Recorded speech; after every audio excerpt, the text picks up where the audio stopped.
నిజామాబాద్లోని శ్రీరామ్ సాగర్ విద్యుత్ ఉత్పత్తి కేంద్రంలో విద్యుత్ ఉత్పత్తి ప్రారంభించారు జెన్కో అధికారులు. 4 యూనిట్లలో 36 మెగావాట్ల కరెంటు ఉత్పత్తి చేస్తున్నారు. సాధారణ రోజుల కంటే వరదల సమయంలోనే విద్యుత్ ఉత్పత్తికి అనుకూలంగా ఉంటుందని తెలిపారు జెన్కో చీఫ్ ఇంజనీర్ రమేష్ బాబు. ఎస్ఆర్ఎస్పీలో తక్కువ ఖర్చుతో ఎక్కువ మొత్తంలో కరెంటు ఉత్పత్తి చేయొచ్చన్నారు. గత 5 ఏళ్లుగా ఎస్ఆర్ఎస్పీలో రికార్డు స్థాయిలో విద్యుత్ ఉత్పత్తి చేస్తున్నామంటున్న రమేష్ బాబుతో Rajinikanth face to face.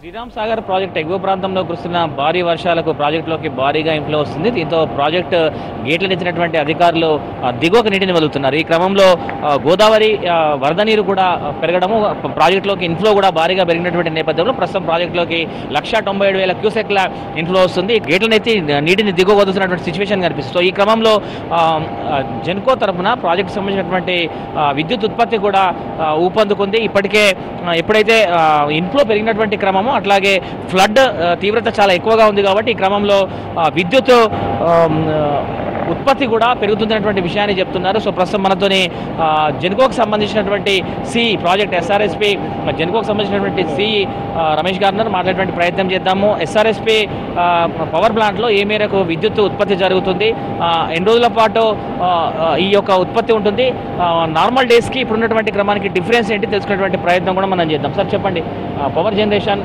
Start అయింది, సో ఎట్లా ఉంటుంది సార్, ఏంటి అసలు?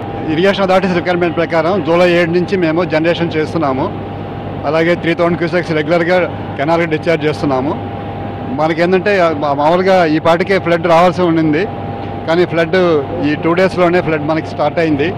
కాబట్టి ఈ ఫ్లడ్ని మనం ఉపయోగించడానికి కోసంగా మనం ఆ జనరేషన్ మనం ఏదైతే ఉన్నాయో ఒక్కొక్క యూనిట్ 2000 క్యూసెక్ డిశ్చార్జ్ ఉంటుంది.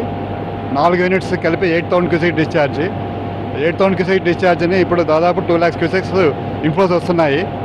ఈ ఇన్ఫ్లోస్ని క్యాటర్ చేయాలంటే మనం డిశ్చార్జ్ చేయాల్సి ఉంటుంది. క్రష్ గేట్స్తో పాటు ఇరిగేషన్ వాళ్ళ క్రష్ గేట్స్ రిలీజ్తో పాటు జనరేషన్ కూడా మ్యాక్సిమం అచీవ్ చేస్తానికి దానిలో భాగంగా 5000 క్యూసెక్స్ ఎస్కేప్ గేట్స్కి ఇస్తూ 3000 గేట్స్ ఇరిగేషన్ రిక్వైర్మెంట్ ప్రకారం కెనాల్ కూడా డిశ్చార్జ్ చేయడం జరుగుతూ ఉంది. ఈ డిశ్చార్జ్ ఎప్పటివరకు జరుగుతుందంటే ఈ ఫ్లడ్ కంటిన్యూ అయ్యేంత వరకు.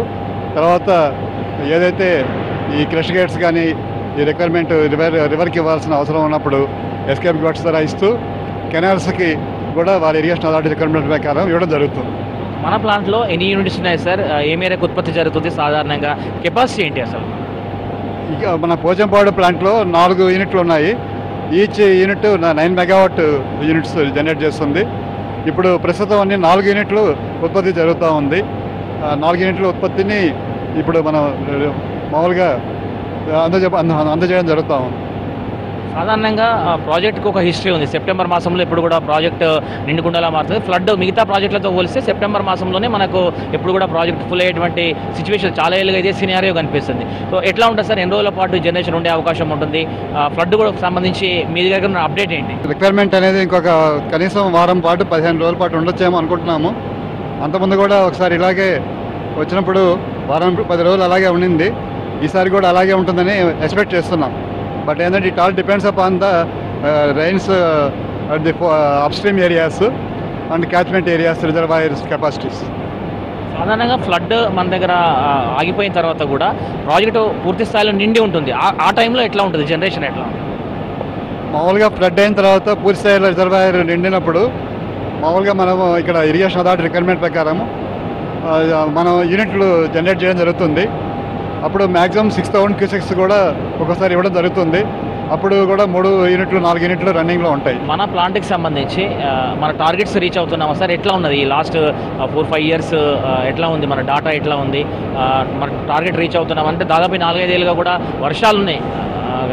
గత 10 ఏళ్ళతో పోలిస్తే ఈ 4-5 సంవత్సరాల్లో కొంత వర్షాలు ఎక్కువగానే పడ్డాయి, జనరేషన్ కూడా ఎక్కువనే అయింది. సో టార్గెట్స్ ఎట్లా రీచ్ అవుతున్నారు, ఎట్లా ఉంది సార్? 22-23 ఇయర్ ఫైనాన్షియల్ ఇయర్కి 100 మిలియన్ యూనిట్స్ కానీ 139 మిలియన్ యూనిట్స్ జనరేట్ చేశాము.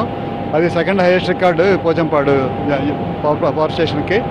అలాగే 2023-24లో 75 మిలియన్ యూనిట్స్ కానీ 75 million units generation target reach అయ్యాం. కానీ ఈ సంవత్సరము ఈ ఫోర్కాస్ట్ ఈ రైన్ఫాల్స్ని బట్టి 65 మిలియన్ యూనిట్స్ టార్గెట్ ఇవ్వడం జరిగింది. ఇది సీజన్ మనకి ఏదంటే all depends upon seasonal rains and filling of the dam. Reservoir fill అయినప్పటిని బట్టి మనం జనరేట్ చేయడం జరుగుతుంది. ప్రస్తుతము దాదాపు 5-6 మిలియన్ యూనిట్ జనరేట్ చేసాము. ఇంకా జనరేట్ చేయాల్సి ఉంది. అక్టోబర్ నవంబర్ దాకా ఈ జనరేషన్ ఉంటుంది. చూడాలి మన ఈ ఎలాగా ఉంటాయో. మేము we are hopeful that will meet that targets, but it all depends upon the rainfall. ప్రధానంగా ఎస్ఆర్ఎస్పి విద్యుత్ ఉత్పత్తి కేంద్రంలో ప్రతిసారి కూడా టార్గెట్ను రీచ్ అవుతూ విద్యుత్ ఉత్పత్తి చేస్తున్నాము. సో ఈసారి కూడా అట్లాంటి ఇబ్బంది ఉండదు. ఈసారి కూడా తమ టార్గెట్స్ని రీచ్ అవుతామనేటువంటి విషయాన్ని కూడా సి రమేష్ గారు చెప్తున్నారు. కెమెరా పర్సన్ రాజేష్తో రజనీకాంత్, V6 న్యూస్, ఎస్ఆర్ఎస్పి విద్యుత్ ఉత్పత్తి కేంద్రం నుంచి.